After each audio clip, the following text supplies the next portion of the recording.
Al walked in. I just got a chance to talk to him real briefly. He's getting worked on in the training room. He's going to try to give it a go, but he'll go through warm-ups and figure it out.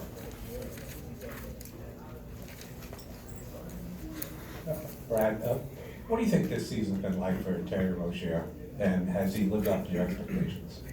Yeah, I think one of the things with our whole team was that this thing was going to be really challenging from the get-go, just simply because you have to take on a little bit of a lesser role. Even our guys that play a lot, start the game, everybody's got to give a little. Terry probably had to give a little bit more versus what he did last year at the end of the season than before. And I think you always, no matter what industry you're in, no matter what job you have, you probably are likely to compare your current situation to your best situation in your own eyes.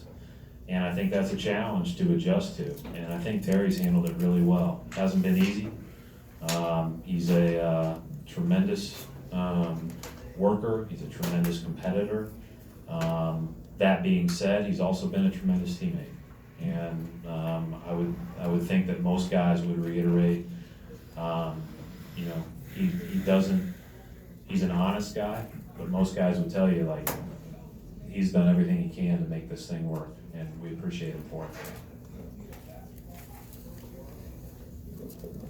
Hey Brad, ask you about a different guy, Jaylen. How has his role as a defender evolved over the last year or so in terms of the kind of players he can guard and the things he can do? Yeah, I mean, he's gotten better. He's a guy that initially in his rookie year, we really tried to hone in on certain matchups and just study the heck out of these guys and be good against these guys. Second year, be a little bit more versatile. Third year, you got to be able to do it all. I think that Marcus is such a great, kind of model for that. He's able to guard on the ball. He's able to run off screens. He's able to do all that other stuff. And I think Jaylen's really gotten better at it. He's always been great trailing screens, being there on the catch and those type of things.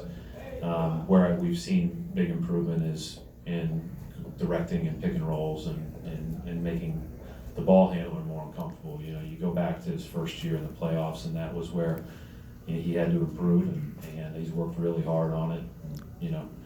The hard part about those guys is they're always guarding the really potent scorers, and so if you take a second off, you'll probably get exposed. Scott Agnes, The Athletic. Brad, have you given yourself a chance to reflect facing the hometown team? You look over at Reggie, whose number you wore, is sitting across the way. Larry's up in the stands. Does that carry any significance? I mean, it's, I think if I would, I'd say it's surreal, right? Because, you grow up, and I'm an Indiana kid, and that was basketball in that state are really, really important to me. That being said, I kind of stay in this world of focus ahead and focus on what's next, and I'll look back on it after the fact. When we go to Indiana, I'll be holed up in my hotel room and I'll see people in the summer. Like we got a job to do, and so we're really focused on that. Brad, what has your experience in the playoffs now taught you about trends that can carry on over from one game to the next? Is there any? Is that kind of overrated? How do you do that as a coach? I think that you can't take things for granted. One of the things that's obvious is both of us were probably very focused on wanting to score better than we did in game one. Both teams defended really well in game one. And so you got to be able to, for us, we have to play with that same intensity. We have to play with that same toughness. We have to play with way more connectivity and better job on offense to have a chance to win tonight. The Pacers will be better tonight. So you have to be able to raise your level. And that's the fun part of the playoffs. And playoffs are a bear because of that. But it's the challenging part for players and coaches, but it's the fun part. Brad, same starting lineup tonight? I don't know yet. Refer to Tim's first question. So if Al plays, we could start the same. As a If follow, he doesn't, we will not. as a follow to that, he just went with the flu or something. Last night, Yeah. got sick, and, reported it right away. Got a good night's sleep, woke up feeling way better. I don't know if it was something he ate, I don't know what the deal was. Did not come to shoot around this morning, we kept him away, and he got a good days of rest, and said he's feeling pretty good right now, but he hasn't been on the court yet.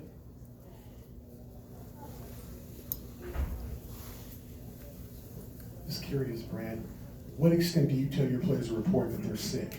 Like sniffles, sneezing, like honestly, like when did I don't have any say in any of that stuff, when did Gary. Al say, okay, it's time for me to call like the trainer? I'll let him answer that. I mean, I don't know the play-by-play of it. I'm a little nervous to report the play-by-play. But I'm guessing that, something didn't feel right, something didn't go right, and then said he was sick. Yeah, and then, our trainers tell me, and then I say, okay, let me know. But we knew this morning he wasn't gonna be around, and, again, he woke up, luckily, because we were worried last night that it could be a 24, 48, whatever hour thing. He woke up feeling a lot better, got a good day's rest. We're hopeful that he can play.